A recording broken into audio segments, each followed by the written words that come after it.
ചാണ്ടി ഉമ്മനടുത്ത് ഒരു കാര്യം ചോദിക്കട്ടെ. ഇപ്പോ വീട്ടിൽ നിങ്ങൾ കുടുംബമായിട്ടിരുന്നു, അപ്പൊ ഒരുപാട് തവണ ഈ കളമശ്ശേരി രഘു അതുപോലെ തന്നെ ഒരുപാട് ഡൂപ്പുകൾ, ഉമ്മൻചാണ്ടി സാറിന്റെ ഡൂപ്പുകളൊക്കെ അവതരിപ്പിക്കുന്ന പരിപാടികൾ കണ്ടിട്ടുണ്ടാവും. അപ്പൊ എന്തായിരിക്കും വീട്ടിലെ പ്രതികരണം?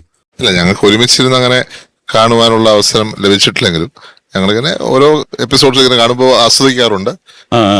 അപ്പോഴത്തെ ഇങ്ങനെ സംസാരിക്കാറുണ്ട്. ഏറ്റവും അവസാനം ഞാൻ ഓർക്കുന്ന അതേ ഒരു കൊച്ചുകുട്ടി അദ്ദേഹത്തെ അനുകരിച്ചു. ആ കൊച്ചുകുട്ടി അനുകരിക്കുന്ന വീഡിയോ അദ്ദേഹം കാണുന്ന ഒരു വീഡിയോ പുറത്തിറങ്ങി. അപ്പൊ അതും വലിയൊരു അദ്ദേഹം വലിയ എൻജോയ് ചെയ്ത് കണ്ടൊരു കാര്യമാണ്.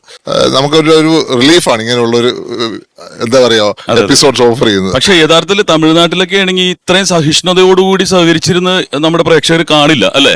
പ്രേക്ഷകർ മാത്രമല്ല, നേതാക്കന്മാർ. അപ്പൊ നമ്മുടെ നാട്ടിലൊരു സഹിഷ്ണുതയുള്ള ആൾക്കാരാ, എല്ലാം ഒരു കോമഡി ആയിട്ടും തമാശയായിട്ടും കാണാറുള്ളൂ അല്ലെ? വീട്ടിലും അങ്ങനെ തന്നെയാണ് അല്ലെ? നമ്മളതിനെ ആ സ്പിരിറ്റിൽ എടുക്കുന്നത്. അല്ല, അമ്മ എന്താ പറയാറ്?